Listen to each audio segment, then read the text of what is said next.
state, local, urban, rural.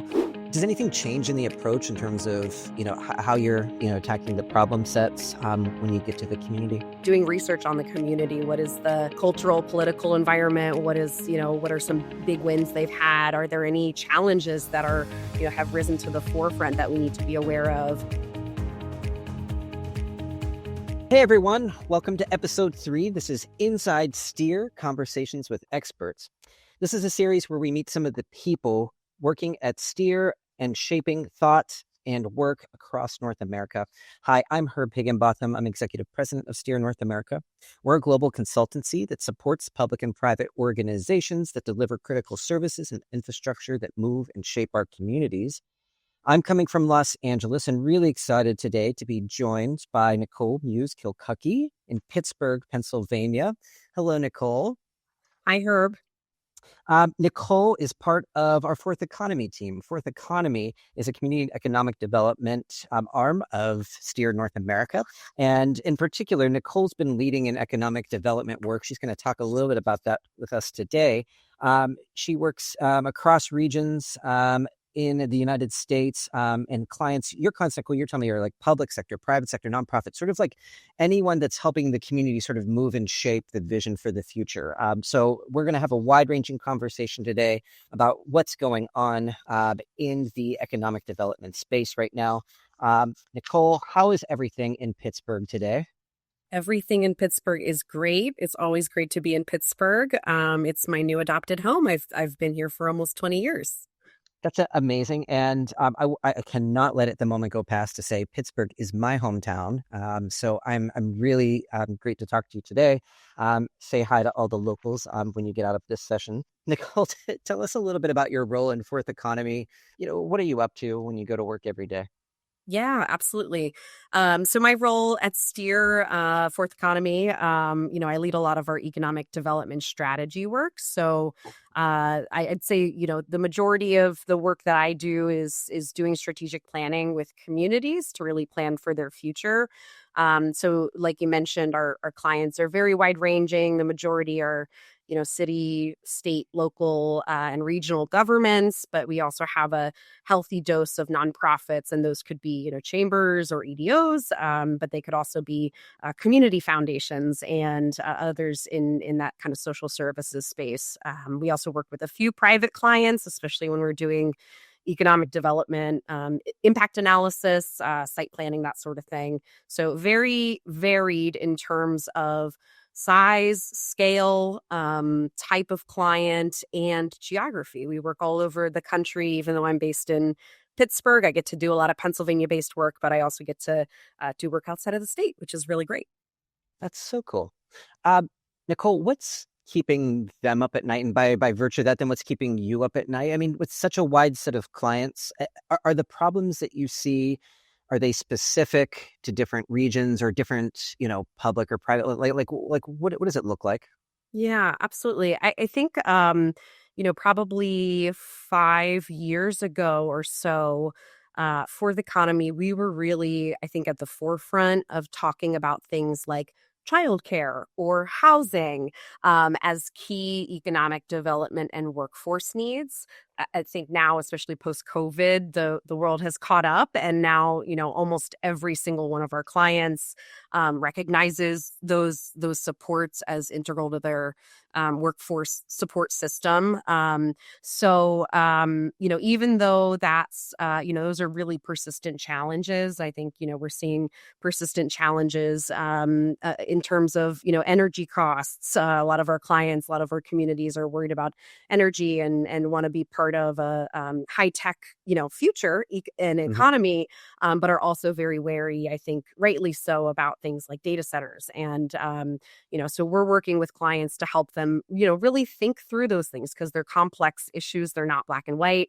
We wouldn't say they're good or bad. They're clearly a mix, and there's different ways to go about building these systems in a way that really benefits the community, that doesn't cause undue harm, but also is good for the economy and generates jobs and economic opportunities. So I think those are the types of things that come up a lot in our work. And I think one theme of all of our work here at Fourth Economy, and I think Steer really shares these values. The thing that really I think keeps a lot of us up at night is where we are in sort of the larger political and cultural landscape. We do a lot of equitable development work, and we're in a moment right now where there's language and facts and data are not always, taken at face value these days. So we do a lot of work to sort of combat that and really bring equity and inclusion to the top of our work. That's something that, we've always done, we'll never stop. And I think, really being true to those values and those principles, and having the integrity and sort of fortitude to do so is really important to us as a team. And it's also important to our clients and where we want to go in the future. Oh, thank you for sharing. It does strike me. I mean, we say this all the time, but we're certainly in a moment where trying to, align the political, the economic, et cetera, so that at a human level, at a very basic human level, that we can provide, a type of service and a type of experience for people in their communities. It's got to be really hard. I don't know. I'm immediately struck, rather than talk in the abstract, Nicole. I would love to sort of hear, can you make it a little more real for us? Talk to us a little bit about maybe some of the communities, some of the projects where we're specifically able to, step in, and maybe, if you've had some projects where we can sort of see the impacts of what those are. Like, what does it look like? What does it look like to step in and work with you? Yeah, absolutely. So I think one project that immediately comes to mind is our work with the Commonwealth of Pennsylvania, working on their first ever statewide housing action plan. So this is a 10-year housing action plan for the entire state of Pennsylvania. This is the first of its kind, and Pennsylvania is really following in the footsteps of other state leaders. Michigan is one who has a fully implemented housing plan, and now they're on to their refresh. So they're really leading, and it's great to see Pennsylvania, where I live, really stepping up to the plate and taking that on. It's a huge endeavor. We know housing is really complex. And as I said, it shows up in nearly all of our work. Even when we don't intend to talk about housing, it somehow shows up in the conversations that we're having with our clients and their stakeholders. So, in this particular project, I think when the project is released, you'll see things featured like, housing for all, and making sure that folks that are vulnerable in our communities have access to resources, that we're looking at the system holistically, from market rate and luxury markets all the way to subsidized and homes for our unhoused populations. So it really spans that gamut, and I'm again really proud of the work that Pennsylvania did. It was a joint project between DCED, which is our Department of Economic and Community Development, PHFA, which is our housing finance agency, and DHS, so our Department of Human Services. So a really nice coalition of state agencies, I think, all working together. We were able to provide some really critical analysis about the state of housing. Our analysis team did a great sort of, this is the status of where we are today in Pennsylvania. Pennsylvania is a very diverse state. It's a big state. It takes 6 hours to drive from one end to the other.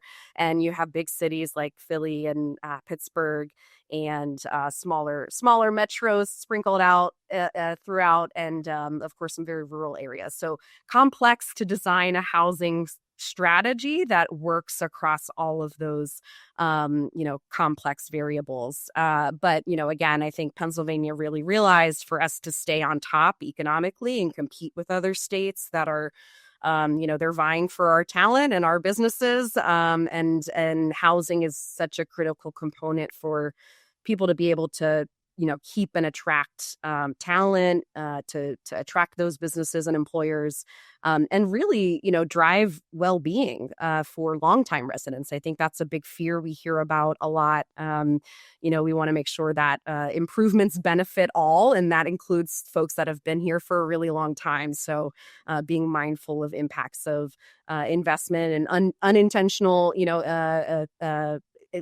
consequences of gentrification and that sort of thing. So really rewarding project, really big, in terms of scale and size. And I think it's going to be really impactful in Pennsylvania. Uh, wow. I mean, there was so much in there. I mean, we could spend the rest of our segment talking about that.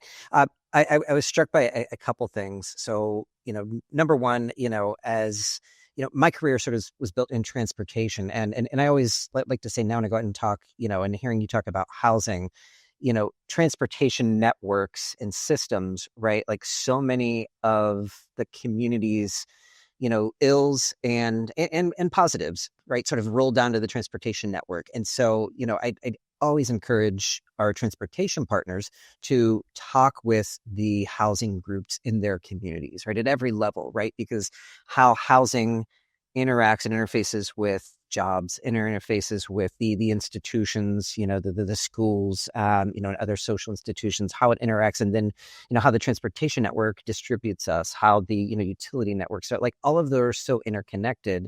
I love that you're sort of starting, with housing where it's all, sort of, it starts in the home, right? And, I have to say sort of, coming from, Pittsburgh and Pennsylvania to California, where housing and housing prices are out of control. It's so hard to find any part of the state sometimes where you can feel like you can sort of get a handle on that. Can you please come work here next after you solve all of Pennsylvania's challenges?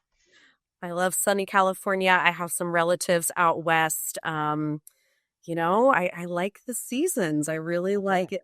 So maybe an extended visit to Projects, yes, and then you can go back. Yeah, you can go back to Pennsylvania. Anything else that you'd want to share in terms of the work that you're doing?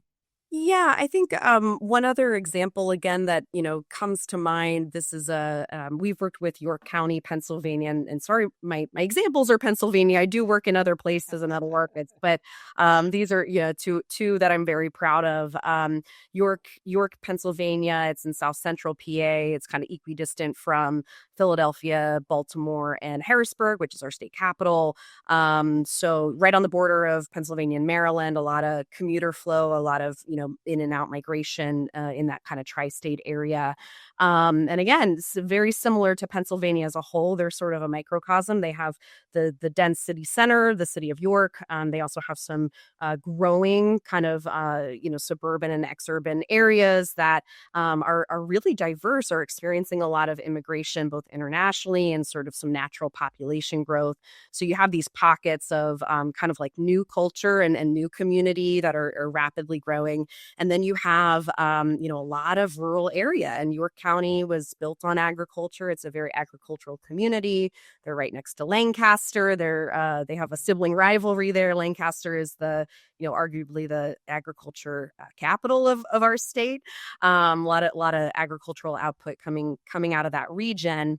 And that all of that matters. We can't plan for the urban areas without thinking about, and suburban without thinking about how that growth might affect the rural areas. It's really important to the community and to someone like me that we're doing both. And I think when you do intentional planning, you can do both. You can sort of designate growth and, encourage density and really work with those assets, and also work to protect and preserve those natural places that, drive, whether it's, agribusiness or outdoor recreation, those pristine resources. We want to keep them, well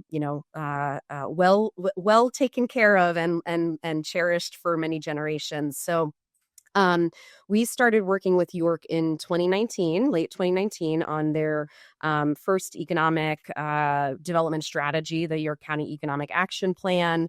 We started that, I think, in November. Then fast forward to March 2020, we all know what happened then. And we kind of had to pivot a little bit. We had started this, year-long planning process, but everybody, we were all sort of in crisis mode and sort of trying to figure out, how do we deal with all the things that are happening around us. So we quickly pivoted at that time, since we were actively working with them to produce a set of COVID-19 impact analyses, looking at key data for things like small business and childcare. How might closures, how might this health emergency that we're all experiencing, how might it impact the people that are living and working in York County from an economic opportunity lens. People can't necessarily get to school or to work, so a lot of impacts. That was really helpful to them, I think, in that moment, because they were able to also pivot and say, hey, this is what we're expecting to see. They were actually able to divert resources to, emergency micro loans for small businesses in the community, for example, as a direct result of that work. So really cool to be able to kind of serve our client in that moment with the things that they were dealing with. The Economic Action Plan was adopted late in 2020. They've been at it for 5 years. We just wrapped up a 5-year progress report and update of that plan. They're halfway through the 10-year planning period. So they said, hey, can you help us, figure out and communicate all the progress we've made and what impacts we've made. So we just wrapped that up with them. And in the interim period, over that 5 years, York County Economic Alliance was really able to sort of pick out and tease out some of the recommendations that ended up, being featured in the plan.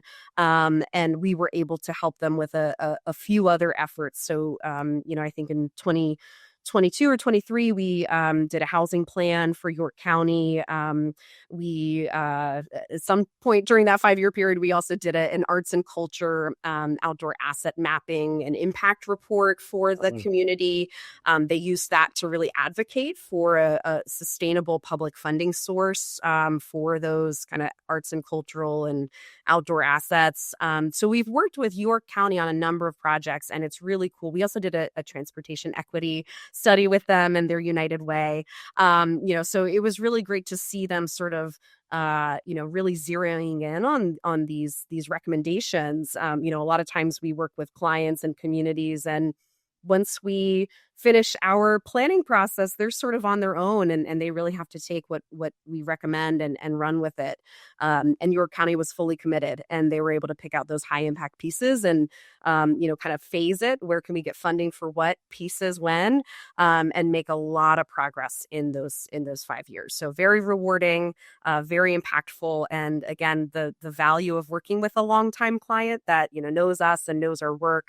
And we enjoy working with them and vice versa. It's just a great relationship to have. Yeah. And the fact that you got to sort of stay and stick around and as consultants, one of the joys is working on a lot of different things, but sometimes the pain is I give you a plan and I go away. It sounds like you got the best of that experience and that you got to keep sort of moving around the community in different aspects as you're helping.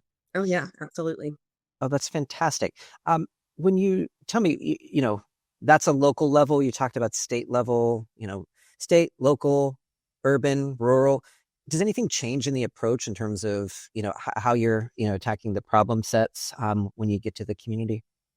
Yeah, it definitely requires a little bit of code switching and changing your approach a little bit. I think we're always one of the first things we do even when we're submitting a proposal is doing research on the community. What is the cultural, political environment? What are some big wins they've had? Are there any challenges that are, have risen to the forefront that we need to be aware of?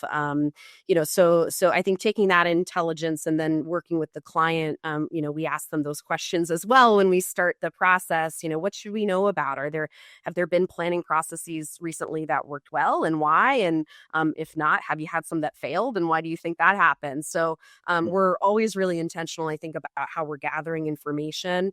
And not to overgeneralize, because I don't like to, give the impression that all rural communities are the same. I think that's a Sure. common pitfall. And same thing, of course, with urban environments as well. Every place is unique, but there are through lines that we see. So when we're working in more rural areas in particular, and this goes for, just low resource communities and community groups, Mhm. we're very mindful of capacity. A lot of times in rural communities, for example, you're working with your client who is the town or borough manager, and they're also the head of the chamber, and they also own a business on Main Street. Oh, and they also volunteer for their kids' PTA and run the Christmas parade. So Right. really mindful of that sort of thing in rural communities, but even in one program that we are really proud of, another long time project, is here in Allegheny County in Pennsylvania, where Pittsburgh is, and we've been working with the Allegheny County for Economic Development, Community Economic Development for on their business district revitalization program, and that focuses on main streets outside of the city center. And so again, you have these smaller communities. Sometimes they're 2, 3, 4,000 people, to Pittsburgh's 300,000, and they're resource constrained, but they have a really nice historic main street that was bustling at the peak of the industrial era here in Pittsburgh, and they've since experienced population loss, and they're trying to figure out what is our next thing, what is our identity, what's going to drive us Right. forward as a community, and how do we keep people here? I mean, we hear that in small places, rural places, we hear that all over the places. How do we keep our kids here? Or once they've moved away, how do we get them back? So, My so mom and that's, dad. yeah, of Yeah. course, yeah. And you hope to see that boomerang, but something's got to draw them back, and I think that's where it goes back to the housing conversation. Of course, there has to be job opportunities, but again, people are much more mobile with remote work. There's opportunities for folks to live in that rural community or that picturesque small town outside of a big city, work remotely for a larger company and still contribute to the local economy. So that's one, I think, generalization. I think in some of our kind of larger markets, I think there's a differentiation between big cities that are growing and Mhm. big, suburban areas that are growing and those that are still big cities but are in decline. So, Right. or staving off decline. So we do a lot of work in the Rust Belt. And again, these are, post-industrial, communities and a lot of manufacturing, and there we're looking at how do we pivot? How do we adopt advanced manufacturing and those things that are going to make this community competitive in the future?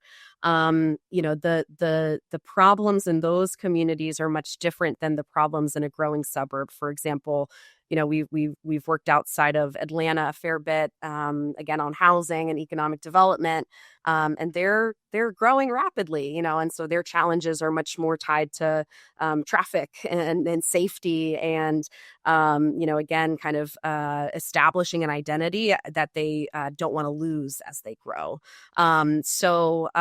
Definitely some differences and some nuances, and I think that variety is what keeps me engaged and keeps me excited about the work. Is you have to think critically. No two clients are the same, and every day is different, and that's both challenging and fun. I love that. And on that note, for the last part of our segment, Nicole, maybe let's talk about you for a little bit. How did you get into this? Like, what brought you to Fourth Economy? What really got you into this field of work? Yeah.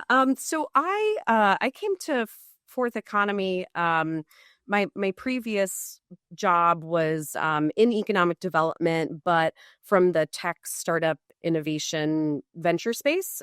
So after grad school at Chatham University here in Pittsburgh, I started working at a regional startup incubator here in the Pittsburgh region. We serve southwestern PA, so a 10-county region.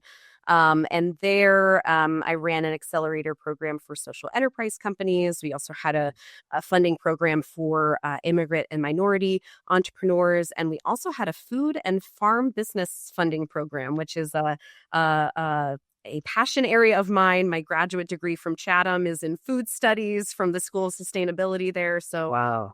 food runs deep in my family. My grandfather, my mom's side, we're French Canadians, so we have Mhm. that in our blood. And my grandfather was a chef, and he's taught all of us how to cook. So, so really, really interesting. I think from an economic lens, that work in grad school is really focused on, again, systems. How's the food system work and break down? How do we make improvements in supply chains and expand markets? So that's kind of how I got into the startup space, is working with some small food companies here in Pittsburgh in grad school, really kind of falling in love with entrepreneurship. I think of myself and Fourth Economy as very entrepreneurial. It's that ability to see a problem, kind of diagnose it, iterate, build a solution, iterate again, and convince other people to come along. That's kind of the entrepreneurial journey. So that work was really rewarding. I got to help, entrepreneurs one-on-one, do a lot of coaching and, business model development, helping them develop their ideas. We were pre-seed investment. So the very, very earliest stage, typically outside of like a friends and family investment that someone might, here's a couple grand, good. Right. uh, That's I'm tired of you talking about this. Just go do it. Yep. Yep. So pre-seed investment, which was very unique at the time in the Pittsburgh startup space. Okay. And again, we were my passion in that work was helping triple bottom line companies. So in all of those programs that I mentioned, we were working with businesses that had a positive impact on people or the environment as well as, being profit focused and, attracting an ROI. So for-profit companies that have a social good component. And I think, through that work, I really, again, being embedded in that community, really learned how the entrepreneurial ecosystem functions. We do ecosystem development work at Fourth Economy, and it's really fun to kind of, look back at my notes and say, do you have all these elements? This is what it takes to have a really strong, high functioning entrepreneurial ecosystem, funding at all levels and kind of wraparound supports. I think that's the lens that I came to Fourth Economy with. And again, I think, Steer really shares this is looking at systems, understanding how do they work or not work. And really, I think, what is really rewarding for me is it's that ability to empower people to take control of their economic future and really drive change. And I think that goes back to the entrepreneurial piece of it. It's, it's not being planned for or upon, it's planning with the community. And that's what really inspires me about the work here at Fourth Economy. I love that, Nicole. Nicole, we're just about out of time. Any parting thoughts for our audience before we sign off for today? Sure. Yeah, I think, just kind of returning to where we started a little bit. I think, it's been really great to see, I think, over the past, several years, this emerging focus on, and really prioritizing things like equitable development, prioritizing and valuing inclusive engagement, bringing people into conversations about their community that oftentimes haven't been invited to conversations, really doing deep engagement with community members that have a variety of viewpoints. I think that's such an important piece of what we do. And again, I think we're seeing some of that come under attack. And I think it is a little bit troubling. But, I think, it makes sense when you think about this is a moment of backlash because the economic system has historically failed so many people. And so I think if you have that in mind, and I try to remember that, it's okay. Let's acknowledge that, and let's really use that to encourage that inclusive development. It really, I don't think the economy can work if it only benefits a few people. So, I think getting folks to realize, you have to be entrepreneurial and you have to do it yourself, but you also have partners at the table that can help you make change. Wealth building and social well-being don't have to be at odds. And I think that, again, is a value that we take forward, even in these times when we know a lot of environments have kind of changed. So I think that's something that I can maybe end on and just just mention that's kind of what drives me, and I think a lot of us here at Fourth Economy. Thank you, Nicole, so much. If you and our colleagues at Fourth Economy and Steer are able to bridge those gaps in our communities and our regions, my goodness, I mean, think what we could all do working from that same playbook. I really appreciate the time that you gave today to talk, and to all of our audience. Thank you for listening. This has been episode 3 of Inside Steer, Conversations with Experts, and hope that wherever you're at, that you're able to make a difference in the world today. Take care, everyone.